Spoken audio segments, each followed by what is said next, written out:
speaker has served as our representative in Congress since 2012, but has been a great partner to the mayor and the city of Niagara Falls long before that, securing federal funding responsible for many of the transformative projects we've witnessed over the years on everything from the parkway removal to the rehabilitation of our waterfront, to ensuring the permanence of the Discover Niagara shuttle in our region, and helping to create and renovate a record number of our city parks.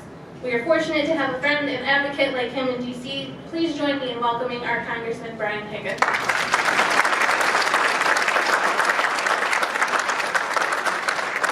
Thank you, everybody, for being here to honor the great public service of Paul Dyster. And it has been mentioned, his wife Becky is his constant companion and a source of strength and support always. His son Bert is not here. Ian is.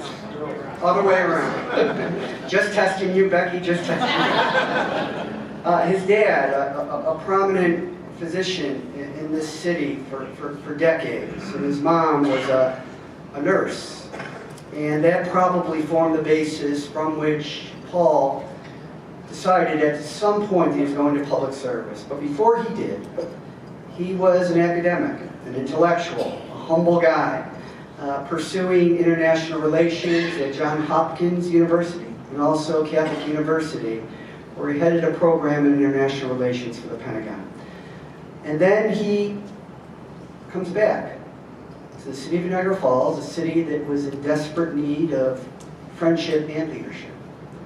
And he took on tough issues. I used to teach history and economics at Buffalo State College, and I wrote and taught a course about the history of this region and read extensively about Robert Moses. You know, the Robert Moses book, The Power Broker, was written by Robert Caro, and it was 750,000 words. They forced him to reduce it from 1.2 million words because his publisher said, how am I going to sell a book that's as big as the phone book about somebody that nobody knows about?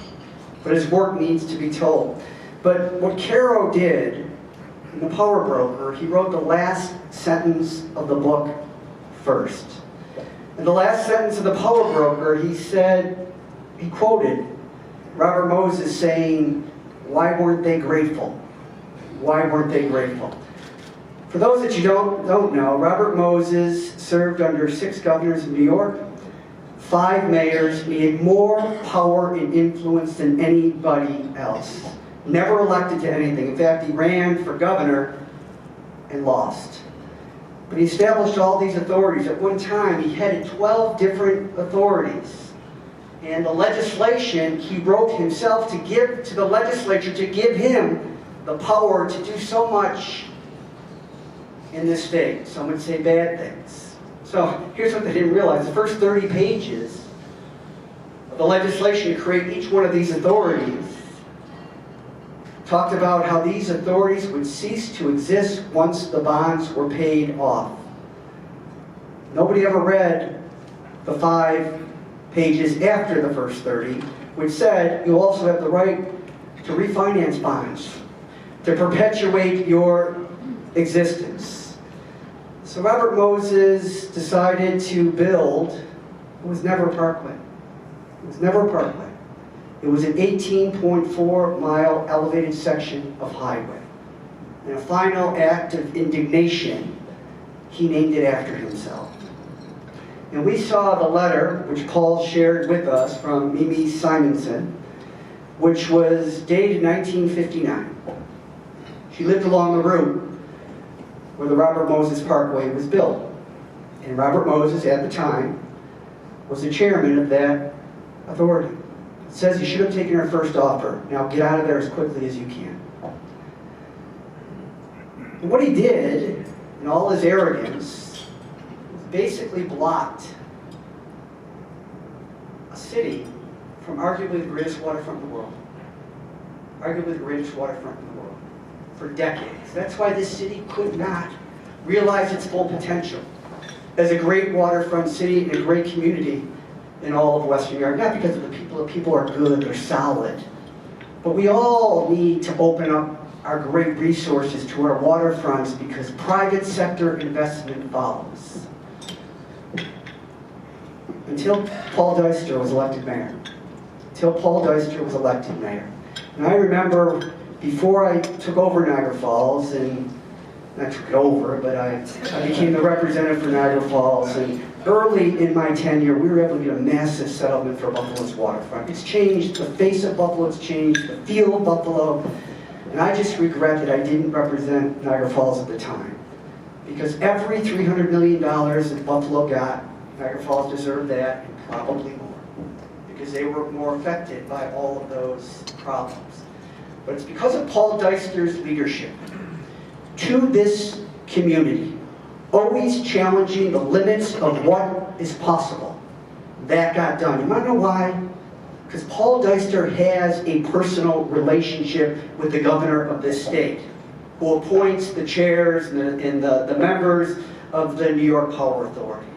Paul said that the key to the revitalization of this city is to remove that. Remove the obstacle both psychologically and physically to this great waterfront, this great state park, this beautiful, beautiful place.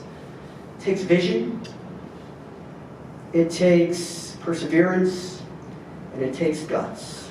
And that's what you had in Mayor Paul Dyster as the great mayor of this city.